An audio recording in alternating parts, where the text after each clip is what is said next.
നമസ്കാരം. ഇന്നത്തെ നമ്മുടെ വിഷയം ഒരു പുതിയ ഇന്ത്യയെ ശരിക്കും വാർത്തെടുത്ത ആളുകളെക്കുറിച്ചാണ്. നമ്മളിന്ന് കാണുന്ന ഈ സമൂഹത്തെയും ഇന്ത്യയുടെ ഭൂപടത്തെയും രൂപപ്പെടുത്തിയ ആ ശില്പികൾ, അവരെക്കുറിച്ചാണ് നമ്മളിന്ന് സംസാരിക്കാൻ പോകുന്നത്. എപ്പോഴെങ്കിലും ചിന്തിച്ചിട്ടുണ്ടോ ഒരു രാജ്യം എങ്ങനെയാണ് ശരിക്കും ഉണ്ടാകുന്നതെന്ന്? വലിയ രാഷ്ട്രീയ പ്രഖ്യാപനങ്ങൾ കൊണ്ടോ അല്ലെങ്കിൽ കുറെ നിയമങ്ങൾ കൊണ്ടോ മാത്രമാണോ? അല്ല. അതിന്റെയൊക്കെ യഥാർത്ഥ അടിത്തറ പാകുന്നത് സമൂഹത്തിന്റെ ഉള്ളിൽ നിന്ന് പ്രവർത്തിച്ച, നമ്മുടെ സംസ്കാരത്തെ തന്നെ മാറ്റിപ്പണിത ചില ദീർഘവീക്ഷണമുള്ള മനുഷ്യരാണ്. നമുക്ക് ആ കഥയിലേക്കൊന്ന് കടന്നു ചെല്ലാം. ഇപ്പോ നമ്മളൊരു പുതിയ കെട്ടിടം പണിയുകയാണെങ്കിൽ ആദ്യം ആ പഴയ ജീർണിച്ച അടിത്തറ പൊളിച്ചു മാറ്റണമല്ലോ, അല്ലേ? ഏകദേശം അതുപോലെ തന്നെയായിരുന്നു ഇതും. ആധുനിക ഇന്ത്യയുടെ പിറവി തുടങ്ങുന്നത് തന്നെ നൂറ്റാണ്ടുകളായി നമ്മുടെ സമൂഹത്തിലുണ്ടായിരുന്ന ജാതിവ്യവസ്ഥ, ലിംഗ അസമത്വം, അങ്ങനെയുള്ള ഒരുപാട് അനീതികളെ ചിലർ വളരെ ധൈര്യപൂർവ്വം ചോദ്യം ചെയ്തപ്പോഴാണ്. ഈ മാറ്റത്തിനു വേണ്ടി പോരാടിയ ഓരോരുത്തരും സമൂഹത്തിലെ ഓരോ പ്രത്യേക അനീതിക്ക് നേരെയാണ് വിരൽ ചൂണ്ടിയത്. നോക്കൂ, അംബേദ്കർ നിയമത്തിന്റെ ശക്തി ഉപയോഗിച്ച് ദളിതരുടെ അവകാശങ്ങൾക്കായി പൊരുതിയപ്പോൾ രാജാറാം മോഹൻ റായ് സതി പോലുള്ള ക്രൂരമായ ആചാരങ്ങൾക്കെതിരെ ശബ്ദമുയർത്തി. അറിവാണ് ഏറ്റവും വലിയ ശക്തിയെന്ന് തിരിച്ചറിഞ്ഞ ഫൂലെ ദമ്പതികൾ എല്ലാവർക്കുമായി സ്കൂളുകൾ തുറന്നു. അതേസമയം ഇവിടെ കേരളത്തില് പൊതുവഴിയിലൂടെ നടക്കാനുള്ള അവകാശത്തിനായി അയ്യങ്കാളി നടത്തിയ ആ വില്ലുവണ്ടി യാത്ര അതൊരു ചരിത്രം തന്നെയായി മാറി. ഈ ഒരൊറ്റ വാചകത്തിന്റെ ശക്തി ഒന്നാലോചിച്ചു നോക്കൂ. ഒരു ജാതി, ഒരു മതം, ഒരു ദൈവം മനുഷ്യന്.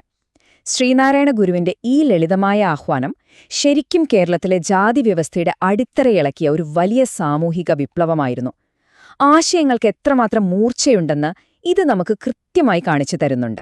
ഈ പോരാട്ടം ഏതാനും ചില വ്യക്തികളിൽ മാത്രം ഒതുങ്ങി നിന്നില്ല കേട്ടോ. അതിന്റെ അലയൊലികൾ രാജ്യത്തിന്റെ പല ഭാഗങ്ങളിലും മുഴങ്ങി.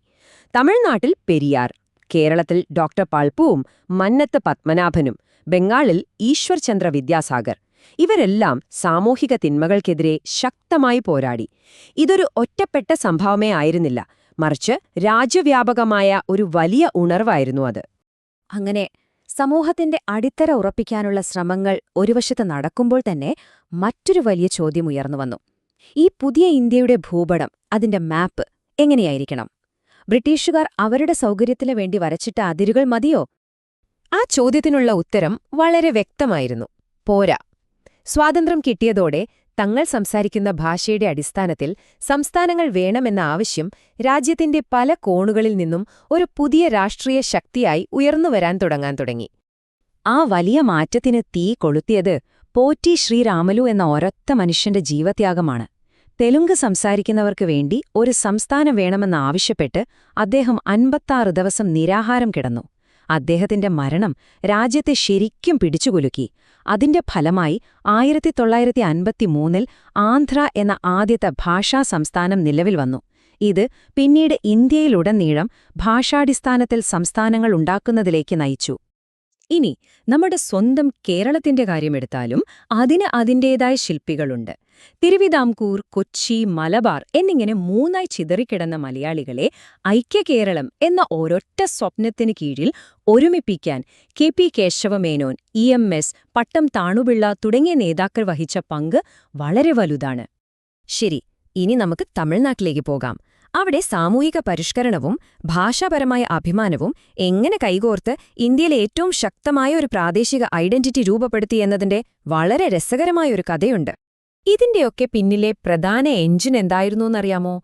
അതായിരുന്നു പെരിയാറിന്റെ സ്വയം മര്യാദാ പ്രസ്ഥാനം, അഥവാ സെൽഫ് റെസ്പെക്ട് മൂവ്മെന്റ്. ജാതി വ്യവസ്ഥയെയും ബ്രാഹ്മണ മേധാവിത്വത്തെയും വളരെ നിശിതമായി എതിർത്ത ഈ പ്രസ്ഥാനം തമിഴ് ജനതയ്ക്ക് ശക്തമായൊരു സാംസ്കാരിക ആത്മാഭിമാനം നൽകി.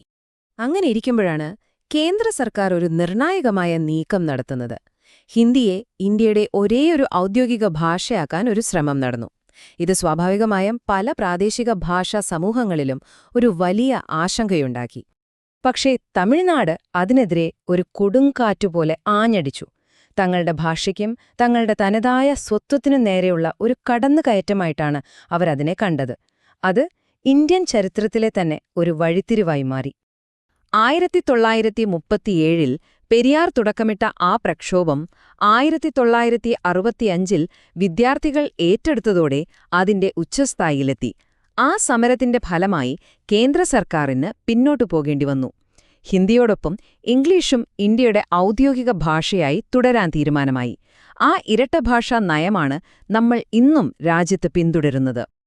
തങ്ങളുടെ സ്വത്വം ഒന്നുകൂടി ഉറപ്പിച്ചുകൊണ്ട് 1969-ൽ അന്നത്തെ മുഖ്യമന്ത്രിയായിരുന്ന CN അണ്ണാദുരൈ മദ്രാസ് സ്റ്റേറ്റിന്റെ പേര് ഔദ്യോഗികമായി തമിഴ്നാട് എന്നാക്കി മാറ്റി. അതായത് തമിഴരുടെ നാട്. അപ്പോ ഈ സാമൂഹിക ഭാഷാപരമായ പോരാട്ടങ്ങളെല്ലാം ഇന്ത്യയിൽ ബാക്കി വെച്ചതെന്താണ്? അതൊരു മായ്ക്കാനാവാത്ത പാരമ്പര്യമാണ്. അതിന്റെ ഫലങ്ങൾ എന്തൊക്കെയായിരുന്നു എന്ന് നമുക്ക് നോക്കാം. ഈ ശില്പികളുടെയെല്ലാം പ്രവർത്തനഫലം വളരെ വ്യക്തമാണ്, അല്ലേ? ജാതി വിവേചനത്തിനെതിരെ ശക്തമായ നിയമങ്ങൾ വന്നു. ഇന്ത്യയുടെ ഭൂപടം ജനങ്ങൾ സംസാരിക്കുന്ന ഭാഷയ്ക്കനുസരിച്ച് മാറ്റിവരയ്ക്കപ്പെട്ടു. ഓരോ പ്രദേശത്തിനും അതിൻ്റേതായ ശക്തമായ ഒരു ഐഡന്റിറ്റിയുണ്ടായി. അതിലെല്ലാമുപരി സാമൂഹിക നീതി എന്നത് ഇന്ത്യൻ രാഷ്ട്രീയത്തിലെ ഒഴിച്ചുകൂടാൻ പറ്റാത്തൊരു വിഷയമായി മാറി. പക്ഷേ നമ്മൾ എപ്പോഴും ഓർക്കേണ്ട ഒരു പ്രധാനപ്പെട്ട കാര്യമുണ്ട്. ഒരു രാഷ്ട്രം പണിയുക എന്നത് ഒരു ദിവസം കൊണ്ട് തീർക്കാവുന്നൊരു ജോലിയല്ല. അതൊരിക്കലും അവസാനിക്കാത്തൊരു പ്രക്രിയയാണ്. ഈ ചരിത്രപുരുഷന്മാർ നമുക്ക് കൈമാറിപ്പോയത് ആ വലിയ ദൗത്യമാണ്. അപ്പോൾ ചോദ്യം ഇതാണ്: ഇന്നത്തെ സാമൂഹിക ശില്പികൾ എന്തിനു വേണ്ടിയായിരിക്കും പോരാടുന്നത്? ഈ പുതിയ കാലഘട്ടത്തിലെ വെല്ലുവിളികൾ എന്തൊക്കെയാണ്? അവയെ നേരിടാൻ ഏതൊക്കെ പുതിയ ശില്പികളാണ് ഉയർന്നുവരുന്നത്? അടുത്ത തവണ കാണുന്നതുവരെ ഇതിനെക്കുറിച്ചൊന്ന് ചിന്തിച്ചു നോക്കൂ.